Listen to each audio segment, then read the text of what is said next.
하나님의 말씀 봉독하겠습니다. 마태복음 8장 1절부터 4절 말씀입니다. 제가 가진 성경은 신약성경 1쪽입니다. 제가 봉독하겠습니다. 예수께서 산에서 내려오시니 수많은 무리가 따르니라. 한 나병 환자가 나와 절하며 이르되 주여 원하시면 저를 깨끗하게 하실 수 있나이다 하거늘 예수께서 손을 내밀어 그에게 대시며 이르시되 내가 원하노니 깨끗함을 받으라 하시니 즉시 그의 나병이 깨끗하여진지라.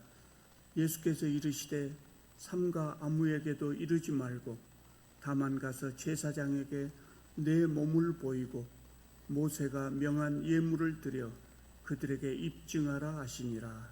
아멘. 우리는 지난 몇 주 동안 마태복음 5장에서 7장까지 이 말씀 속에서 예수님의 산상설교를 살펴보았습니다. 산상설교의 주된 내용은 하나님의 백성들이 하나님 나라 안에서 어떻게 살아야 하는가, 그것을 산상설교에서 말씀하셨습니다. 그리고 이제 오늘부터 시작되는 이 8장 말씀, 그리고 그 다음에 9장 말씀까지 속에 예수님은 무슨 말씀하시냐면 무슨 말씀보다도 10가지의 기적을 행하십니다. 산상설교를 마치신 다음에 산에서 내려오시고 산상설교에 바로 이어서 10가지의 기적을 행하십니다. 예수님의 하신 것들, 하신 행동들, 말씀들은 다 의미가 있습니다. 왜 산상설교 다음에 바로 이어서 10가지 기적을 행하셨냐면 이 10가지의 기적들을 통해서 하나님 나라의 능력을 보여주시려고 했기 때문입니다. 산상설교에서 주로 하신 말씀이 하나님 나라거든요. 하나님 나라에 대한 말씀을 쭉 하셨어요. 그래서 그 하나님 나라에 들어가면 하나님 나라에서는 무슨 일이 일어나는가, 그 하나님 나라의 능력을 보여주시는 겁니다. 그것을 기적으로 보여주셨어요. 예수께서 산상설교를 마치시고 산에서 내려오셨을 때 2절을 보면 한 나병 환자가 예수님께 나와서 절을 했다 그랬습니다. 그리고 주여 원하시면 저를 깨끗하게 하실 수 있나이다. 병을 고쳐주시기를 간청했습니다. 여러분 잘 아시는 대로 나병은 치명적인 질병입니다. 지금은 다 극복이 됐습니다. 그러나 예수님 시대에는 치료법이 없었습니다. 그래서 나병의 확산을 막는 유일한 방법은 뭐냐면 격리입니다. 환자들을 사회로부터 분리하는 것뿐이었습니다. 그래서 나병에 걸린 사람이 있으면 진단을 해야 되겠죠. 그래서 제사장이 그걸 진단을 했어요. 제사장이 의학적인 지식이 있어서가 아니라 이렇게 보고 관찰을 하고 이 사람은 나병에 걸렸다 이렇게 선언을 하는 겁니다. 그러면 그 사람은 자기 집에서 쫓겨납니다. 그 지역사회에서도 쫓겨납니다. 아무 일도 할 수 없습니다. 그래서 그들이 삶을 이어가는 유일한 방법은 뭐냐면 마을로부터 멀리 떨어진 외딴 곳에 가서 같은 병에 걸린 사람들과 집단적으로 함께 거주하면서 가족들이 가져다주는 음식으로 연명하는 것, 그 방법 외에는 아무 방법이 없었습니다. 그러니까 이 사람들의 삶이 얼마나 불행한 삶이었겠습니까? 얼마나 불행했겠습니까? 멀리 갈 것도 없이 제가 어렸을 때만 해도 그랬어요. 병을 치료하지 못하니까 집에서도 쫓겨나 그렇게 따로 가서 살았어요. 그러니까 이들에게 병이 완치된다고 하는 것은 꿈속에서도 바랄 수 없는 그런 일이었어요. 그런데 이 사람이 예수님 소식을 들었거든요. 예수님은 능력이 있는 분이다. 그런 소식을 듣고 예수님에게 가면 혹시 내 병이 나을지도 모르겠다. 아니 나아야 한다. 반드시 치료해 주실 것이다. 그런 소원을 갖고 예수님 앞에 나온 겁니다. 나병 환자가 예수님 앞에 와서 절했다 그랬어요. 이 환자는 예수님의 치유의 능력을 의심하지 않았던 것 같아요. 이것을 보면 이 사람은 예수님을 신적 대상으로 그렇게 숭배했던 것 같습니다. 그래서 주여 원하시면 저를 깨끗게 하실 수 있나이다, 이렇게 고백했던 겁니다. 이 사람은 예수님께서 원하시기만 하면 치료가 불가능한 이 나병도 치유될 수 있다는 그런 믿음을 가졌던 것 같아요. 왜냐하면 성경에 이 메시아가 오셨을 때는 나병도 치유된다는 말씀이 있거든요. 그러니까 이 사람은 예수님을 메시아로 믿고 내 병을 치료할 수 있다, 그렇게 생각해서 찾아온 것 같습니다. 지금이야 나병은 치료할 수 있는 병이지만 그 시대에는 나병에 걸렸다는 것 자체만으로도 모든 삶이 무너졌다고 하는 것을 의미하거든요. 사회적으로 격리되고, 그래서 경제 활동을 할 수 없고, 가정에서도 격리되고, 그래서 인간관계의 기초마저 무너질 수밖에 없었습니다. 그러니까 나병은 그 당시 사람들에게 얼마나 큰 절망이고 얼마나 큰 고통이 되었겠습니까? 그래서 이 사람은 유일한 희망으로 지금 예수님을 찾아온 겁니다.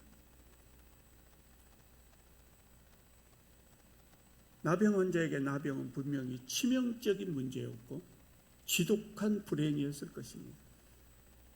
사람들은 누구나라기보다 대부분 그런 것 같습니다. 일생에 한 번은 치명적인 문제를 만나기도 합니다. 그럴 때 어떤 사람들은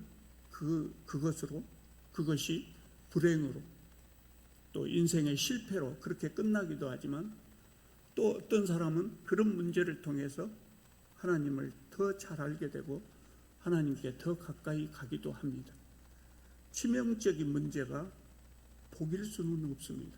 치명적인 문제는 복이 아닙니다. 그러나 결과적으로 복으로 변할 수도 있습니다. 그 문제를 통해서 하나님께 더 가까이 갈 수만 있다면 치명적인 문제도 복으로 바꿀 수 있는 겁니다. 인류 역사 속에 수많은 사람들이 그런 어려운 문제를 통해서 하나님을 발견했습니다. 그리고 그들의 삶이 변했습니다. 구원을 얻었을 뿐만 아니라 삶의 모습도 아름답게 변했습니다.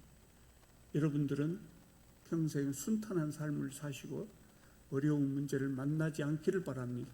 그러나 어려운 문제를 복으로 바꿀 수 있는 그런 믿음은 꼭 소유하시기를 바랍니다. 3절을 보면 예수께서 나병 환자의 말을 듣고 말씀하십니다. 손을 내밀어 그에게 대시며 이르시되 내가 원하노니 깨끗함을 받으라 그랬습니다. 손을 내밀어 그에게 대셨다 그랬어요. 성경을 읽는 사람들은 대부분 쑥쑥 읽어가기 때문에 말씀의 의미가 머릿속에 잘 안 들어올 때도 있습니다. 손을 내밀어 그에게 대셨다는 것, 이것은 그냥 지나칠 수 없는 말씀입니다. 손을 내밀어 그에게 댔다. 극진한 사랑을 표현합니다. 여러분, 나병 환자의 몸에 손을 댈 수 있겠습니까? 될 수 없습니다. 전염성을 가지고 있을 뿐만 아니라 대단히 불결합니다. 몸을 자주 씻지도 못하고 옷도 자주 빨아입지 못하고 더욱이 몸에서 진물이 흐릅니다. 그래서 보통 사람들은 나병 환자들을 쳐다보는 것도 두려워합니다. 젊으신 분들은 나병 환자를 못 보셨을 거예요. 근데 우리 어렸을 때는 나병 환자들이 가끔 집에 와서 동냥을 해 가거든요. 음식을 주라고 그래요. 정말 무섭습니다. 제가 성장한 다음에 대학생 시절에 소록도에 가서 나병 환자들하고 함께 예배를 드린 적이 있습니다. 그때 그 환자분들은 병이 완전히 나아서 전염성이 없다고 했어요. 그런데 저는 가까이 갈 수가 없었어요. 무서웠습니다. 얼굴이 일그러지고 손가락 마디도 떨어져 나가고 무서웠어요. 근데 하물며 병이 진행되고 있고 진물이 흐르고 그런 환자들에게 누가 손을 댈 수 있겠습니까? 그리고 당시 유대인 사회에서는 나병 환자에게는 손을 대지 말라, 이렇게 율법으로 금하고 있어요. 그럼에도 불구하고 예수께서는 그 환자를 만져주셨어요. 극진한 사랑을 표현하신 것입니다. 그리고 깨끗함을 받으라고 말씀하셨습니다. 내가 너를 기꺼이 치료해 주겠다. 나는 너를 치료할 수 있는 능력이 있다. 이런 말씀입니다. 예수께서 이렇게 말씀하시니까 3장 3절 하반절을 보면 즉시 그의 나병이 깨끗해졌다고 합니다. 여러분, 나병 환자의 몸이 즉시 깨끗해졌다면 그 몸에 어떤 느낌이 있었을까요? 우리가 환자였을 때 갑자기 몸이 깨끗해진다면 몸에 전율이 흐를까요? 그러면서 몸이 쫙 변할까요? 아마 놀라운 일이 일어났을 겁니다. 이 사람이 즉시 회복이 됐습니다. 병이 회복되었다, 병에서 회복되었다 하는 것은 삶이 완전히 회복됐다고 하는 것을 의미합니다. 이 사람은 가정적으로, 사회적으로, 종교적으로 완전히 옛날 삶을 회복한 겁니다. 그래서 가족들하고 함께 살 수 있고 직업도 가질 수 있고 예배에 참석할 수 있게 되었습니다. 여러분, 예수께서 이 사람을 왜 치료해 주셨을까요? 물론 이 사람을 사랑했기 때문입니다. 성경을 읽어보면 여러분 그걸 느낄 수 있을 거예요. 예수님은 정말 불쌍하고 소외된 사람들에게 특별한 애정을 가지고 계십니다. 곳곳에서 그런 것이 보입니다. 그런데 여기에서는 그거 외에도 특별한 다른 목적이 있었어요. 그것이 뭐입니까? 제가 아까 앞에서 말씀드린 것처럼 그를 치료함으로 하나님 나라의 능력을 보여주시려고 한 겁니다. 예수께서는 이미 하나님 나라가 왔다고 선포하셨어요. 그 전에 이미 선포하셨어요. 그래서 이제는 하나님 나라가 어떤 것인가 그것을 보일 필요가 있었던 겁니다. 그걸 보여주시기 위해서 이 사람을 치료했어요. 이 사람을 치료하심으로 하나님 나라의 능력을 보여주신 겁니다. 여러분, 하나님 나라는 질병의 고통이 없는 나라입니다. 하나님 나라는 질병의 고통이 없는 나라입니다. 아멘 하시면 믿으셔야 됩니다. 믿으셔야 됩니다. 믿습니까? 그런데 우리 사회에 아직도 질병이 있잖아요. 하나님 나라는 질병의 고통이 없는데 우리 사회에는 여전히 질병이 있잖아요. 이게 어떻게 된 겁니까? 그래서 우리로 하여금 질병을 치료하라는 겁니다. 하나님 나라 안에는 질병의 고통이 없어요. 질병으로 고통받는 사람을 우리가 예수님 대신 치료해야 된다는 겁니다. 그것이 하나님 나라의 능력입니다. 예수께서 그것을 보이시려고 이 사람을 치료해 주셨어요. 그리고 예수께서 승천하신 후에는 사도들에게 성령의 능력이 나타나서 신유의 은사가 나타나서 사도들이 질병에 고통당하는 사람들을 치료하셨어요. 그러면 우리 시대에 어떻게 해야 됩니까? 하나님 나라는 예수님 이후 지금까지 하나님 나라가 지속되고 있습니다. 질병은 여전히 세상 속에 있습니다. 예수님도 승천하셨고 사도들도 다 죽었습니다. 그러면 우리 시대에 질병으로 치료받는 사람들을 어떻게 해야 합니까? 우리는 초자연적인 신유의 은사가 없습니다. 어떻게 치료를 해야 됩니까? 하나님은 모든 일을 기적적으로, 초자연적으로, 기적적으로 해결하시는 것은 아닙니다. 오히려 자연적으로 일하십니다. 우리가 질병의 고통을 당한 사람들을 치료할 수 있는 방법은 첫째로 정부로 하여금 좋은 의료보험 제도를 만들게 하면 됩니다. 우리는 그런 정부를 선택할 수 있잖아요. 투표를 통해서 그런 정부를 선택할 수 있어요. 좋은 정치인들을 선택해서 그들로 하여금 좋은 의료보험 제도를 만들게 하면 됩니다. 그러면 질병의 고통을 당하는 사람들이 쉽게 치료받을 수 있습니다. 현재 우리나라에는 전 세계적으로 가장 좋은 의료보험 제도를 가지고 있다고 합니다. 우리는 그 나라 속에 살고 있기 때문에 그렇게 좋은 것인가 잘 모릅니다. 근데 회상해 보면 회상해 보면 우리 젊은 시절에는 병원이 가깝지 않았어요. 병원이 멀었어요. 그래서 그런 이야기가 있잖아요. 감기 들면 그때 어떻게 한다고요? 소주에다가 고춧가루를 섞어서 둘러 마시고 한숨 자면 낫는다 그랬어요. 병원이 가깝지 않았어요. 근데 지금 의료보험 제도가 정말 좋은 의료보험 제도가 있으니까 얼마나 많은 사람의 생명을 건질 수가 있습니까? 그래서 우리는 이런 제도를 우리의 신앙을 걸고 반드시 지켜야 합니다. 제가 반드시 지켜야 된다고 말씀드린 이유가 있어요. 과거에 어떤 대통령이 이거 없애버리려고 했어요. 의료보험제도 별로 오래되지도 않았습니다. 의료보험제도 없애려고 했어요. 여러분 기억도 안 나시죠? 없애버리려고 했어요. 데모오고 사람들이 많이 데모오고 그랬습니다. 의료보험 제도를 없애버리고 여러분 실비보험 있죠? 이런 식으로 사보험으로 만들려고 했어요.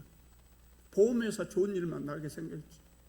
근데 그 대통령이 기가 막히기도 장로라는 사람이었어요. 우리는 신앙을 걸고 이거 지켜야 됩니다. 나를 위해서 기도하지만 가난한 이웃들을 위해서.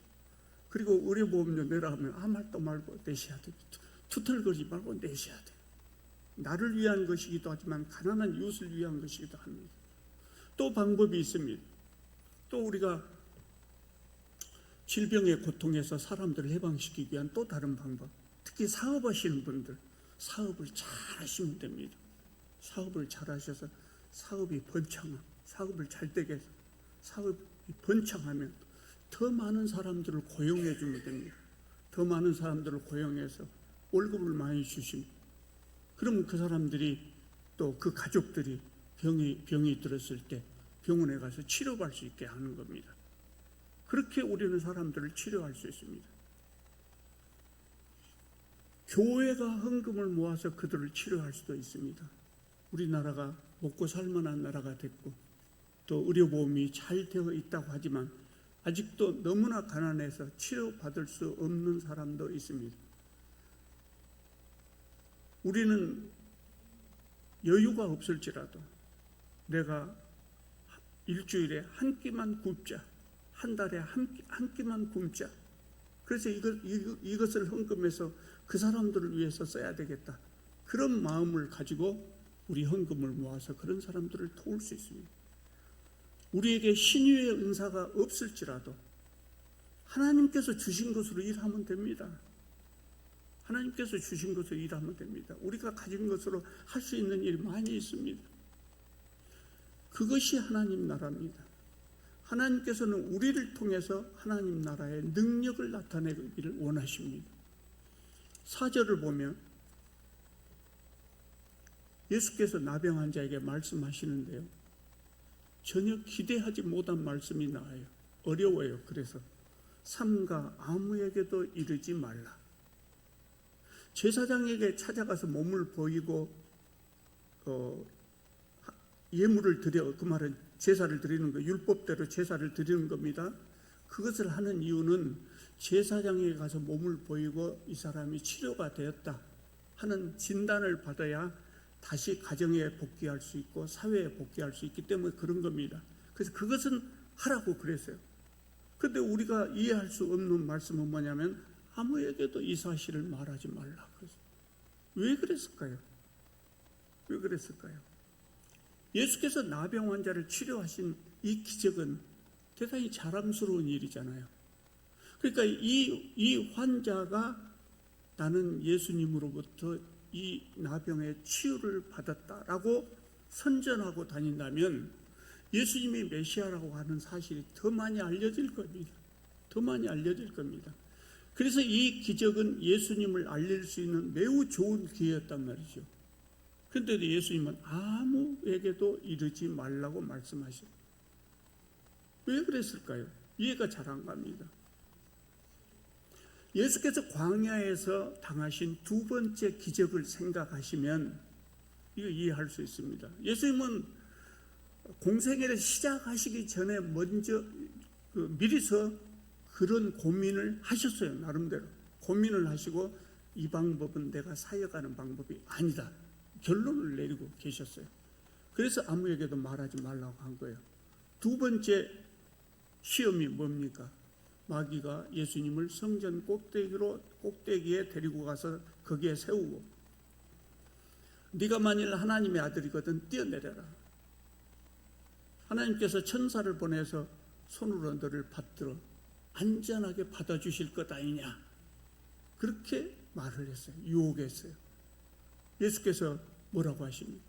주 너의 하나님을 시험하지 마라. 예수님이 그렇게 공생에 데뷔하셨다면 예수님은 금방 메시아로 알려주셨을 거예요. 그런데 예수님은 그런 방법으로 사람들 앞에 나타나기를 원하지 않으셨어요. 기적을 행하는 사람으로 사람들 앞에 나타나기를 원하지 않으셨어요. 예수님은 하나님 나라의 복음을 전파하시기 위해서 오셨어요. 그리고 사람들이 하나님 나라의 복음을 듣기 위해서 예수님 앞에 나오기를 원했어요. 사람들이 예수님 앞에 나오는 이유가 뭐냐? 하나님의 복음을 듣기 위해서다. 그렇게 되기를 원하셨어요. 예수께서 기적을 행하신, 특히 병자를 깨끗하게 하셨다, 나병한 자를 깨끗하게 하셨다, 이런 기적을 행하셨다고 하는 것이 사람들에게 알려지면 뭔 일이 일어날까요? 수많은 환자들이 모일 겁니다. 그 환자들이 예수님 앞에 오는 이유가 뭘까요? 병 고치려고. 복음을 듣기 위해서 오는 것이 아니라 기적을 보기 위해서, 복음을 듣기보다 예수님을 이용해서 예수님으로부터 무언가를 얻어내려고 오게 될 것이라는 거죠. 예수께서는 기적을 일으키는 마술가로서 인기를 얻기보다 그 사람들의 구원자가 되기를 원하셨어요. 그래서 알리지 말라고 하신 겁니다.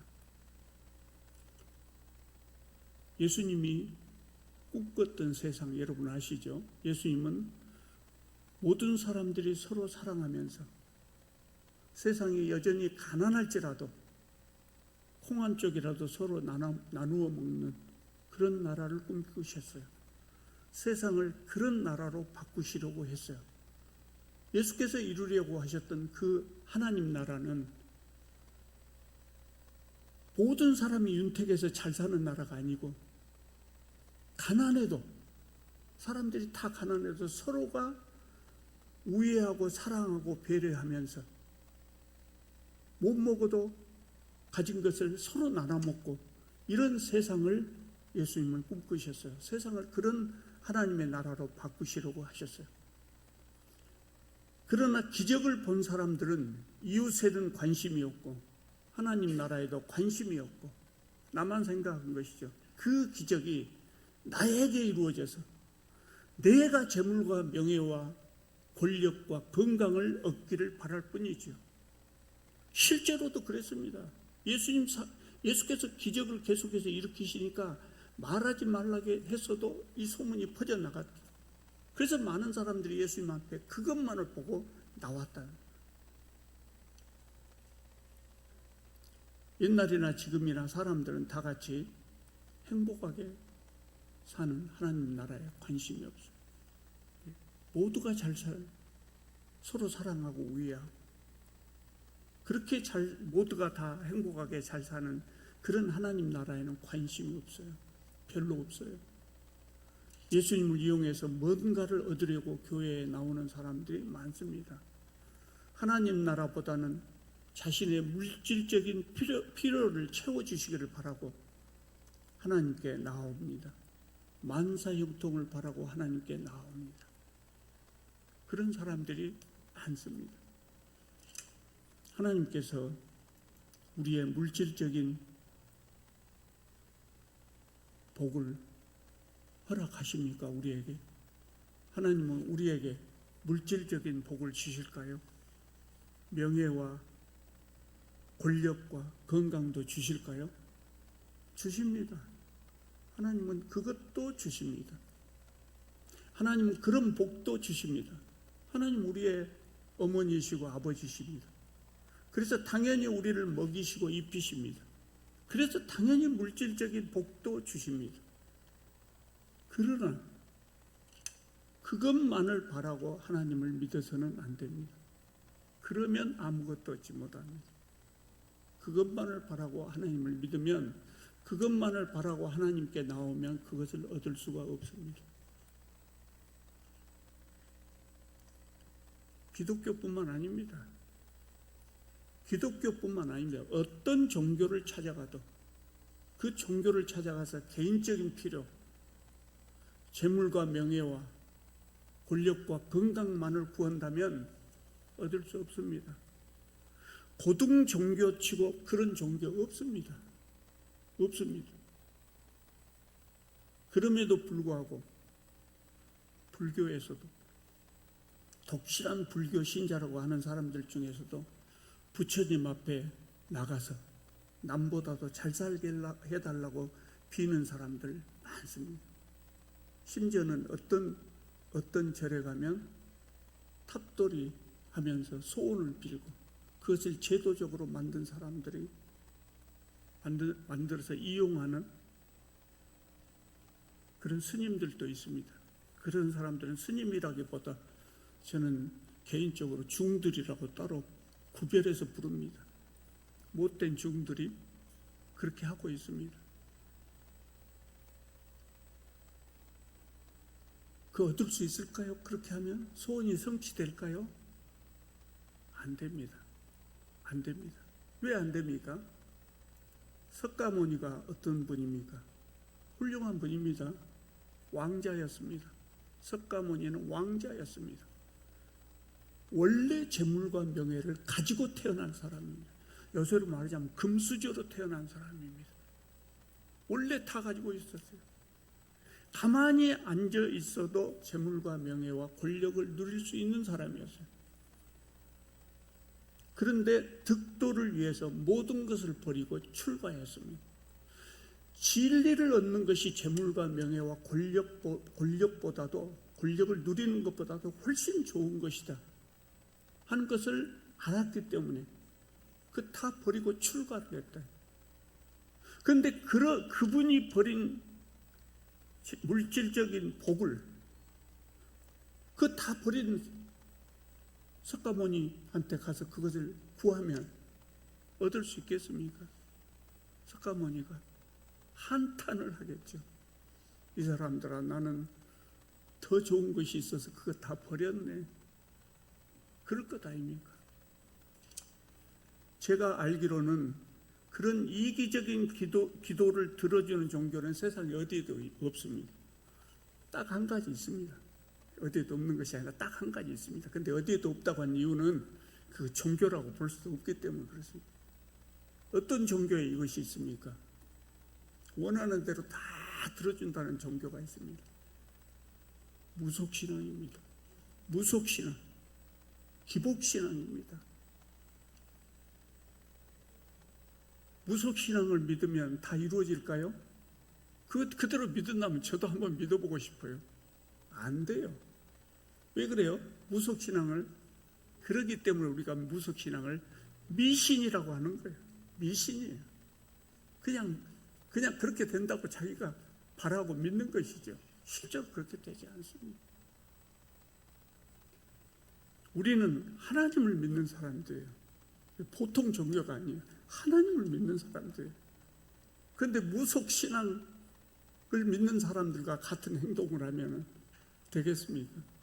여러분, 우리가 하나님을 바르게 믿으려면 어떻게 해야 되냐면, 첫째, 하나님과 바른 관계가 형성이 돼야 돼요. 내가 먼저 하나님의 백성이 되고, 하나님은 나의 하나님이 되고, 나는 하나님 백성이 되고, 하나님은 나의 하나님이 되고, 이런 관계가 형성돼야 돼요. 그리고 하나님을 믿은 다음에는 하나님의 방법대로 세상을 살아요.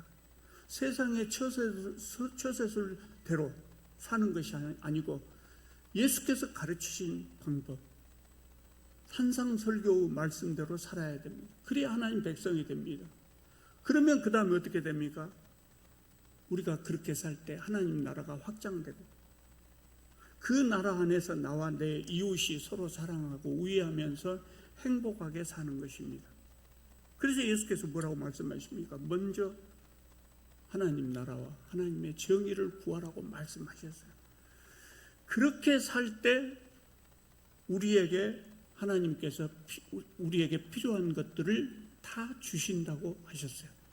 하나님은 우리에게 필요한 만큼 재물도 주시고 명예도 주시고 권력도 주시고 건강도 주시는 분이에요.